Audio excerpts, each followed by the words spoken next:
All right, so now that we've got all the cavities inside the van insulated with the rock wool insulation, it's now time to cover the side walls, the back doors, and the roof with insulation as well. And for that project, I'm going to go with this heat shield type of insulation. Now, I purchased this on Amazon, and for every sheet, it was about, at the time of purchase, 60 bucks. And for this size of a van, which is the ProMaster High Roof Extended version, you're going to need about 5 to 6 of these rolls to get the whole job done. So this is a heat insulation format, and it's quite easy to operate. You simply measure out the area you want to insulate and then cut to measure. And to put it on there, as you can see here, it's a peel and stick, very sticky, so it'll adhere to the side walls of the roof fairly easy. Now this is 394 mils thick, which puts it at 0.4 of an inch thick. So that's nearly half an inch thick. And it covers about 40 inches in width by 80 inches in length. So each roll, as you can see, is fairly sizable to get the job done. Now you'll also notice that it has a reflective surface here, which means once you stick it on, it'll reflect the heat back to the inside of the van to keep yourself warm. And this thing is also waterproof and dustproof. And it also, as an added bonus, provides a great deal of sound insulation to go with it. All right, so with all that in mind, let me show you how much I've got done so far.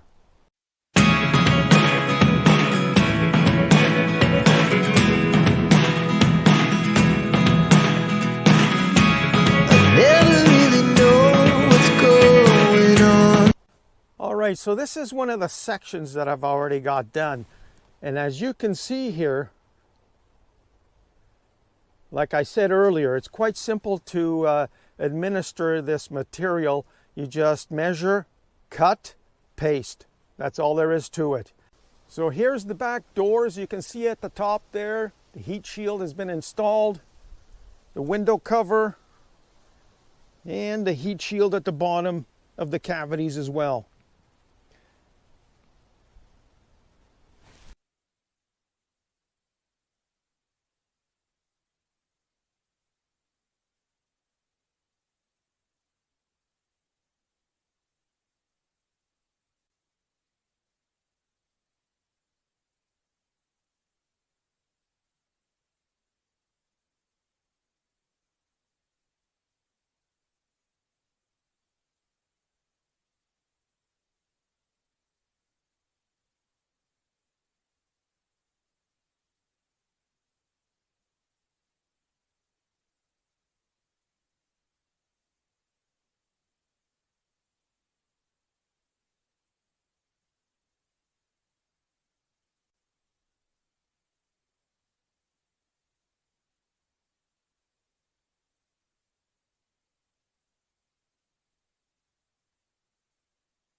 Okay, so now that I've insulated my van from top to bottom and front to back, I think it's time we had a little chat about insulating.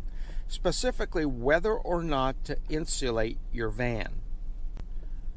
Now, this topic is highly debated on social media, and everybody has their own opinion. And I'm not here to sell you on whether or not you should insulate your van or what type of insulation you should be using. I'm just relaying to you some of my experience about what I've done and how it's worked out. I often hear people say, I head south for the winters and I stay in warm climates, or I live in a warm climate area, so why would I need to insulate my van?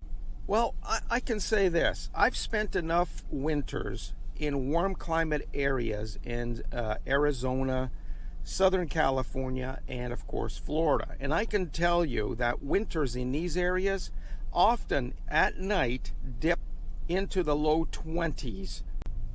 So here's my thoughts about the different types of environment you may be living in. If you live in a hot or humid environment during the summers and you use an AC unit, whether it's portable or attached to your vehicle, I think you'd probably want to insulate your van in order to trap that cool air and not let it escape. And if you live in a cold weather environment during winters, well, let me put it this way. Would you buy a house in northern Minnesota or Alberta, Canada, without any insulation? Probably not. So why would it be any different for you in a van or RV? Totally, yes. I think it's a no-brainer that you should insulate your van if you live in cold weather climates. However, let me say this. If you think all you have to do is insulate your van for the winter and you're going to stay warm, well, let me show you what you're going to probably end up looking like. You see, insulation doesn't produce heat, but what it will do is it will trap the heat that you introduce into your van in order to keep you warm. And the other thing the insulation will not do is prevent the cold from entering your van. You see, all the insulation will do there is slow that process down. But the eventuality is the cold air from outside your van will eventually come into your van. I guarantee you, if you just insulate your van and you end up staying in your van overnight, by the time you wake up in the morning, the inside of your van is going to be nearly as cold as the temperature on the outside of your van. That's a certainty. But don't take my word for it. Let me demonstrate to you. All right, as you can see right here on the side of my van, I've installed the temperature transmitter. Now, it's been out here for several hours so that I could get an accurate reading. So let's go inside and check what the temperature is outside and inside.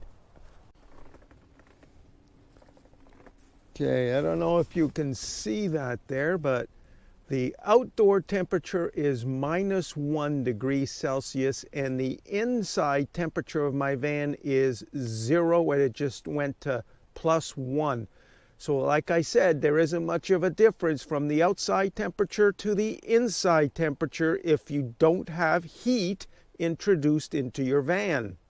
Now, I have also been asked how much of a difference will the insulation make once you have installed it? Well, in order to demonstrate that, let me show you. Okay, so what I've got here is I've got a thermal temperature gun here, and it's going to register whatever it's pointed at in terms of temperature readout. Now, as you can see right here, I've got insulation installed, and here I've got some bare metal. So let's test out what we've got here first for bare metal.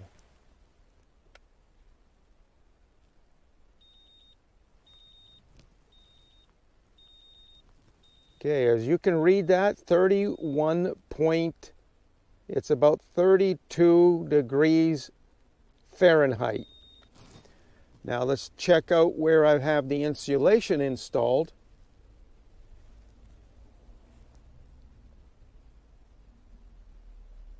Wow, there's quite a bit of difference in the temperature. 39 where the insulation has been installed. It's going up 41 now. So that's quite a bit of difference in terms of the temperature variation between bare metal and the insulation. So having said all that, it's pretty obvious that whether you choose to insulate or not, that decision is yours and yours alone. Do your own research, make your own informed decisions. But one thing is clear here. It does take money and time to get it done. You know, during the cold winter months, nobody really likes to be isolated, but we all want to be insulated. Write that one down.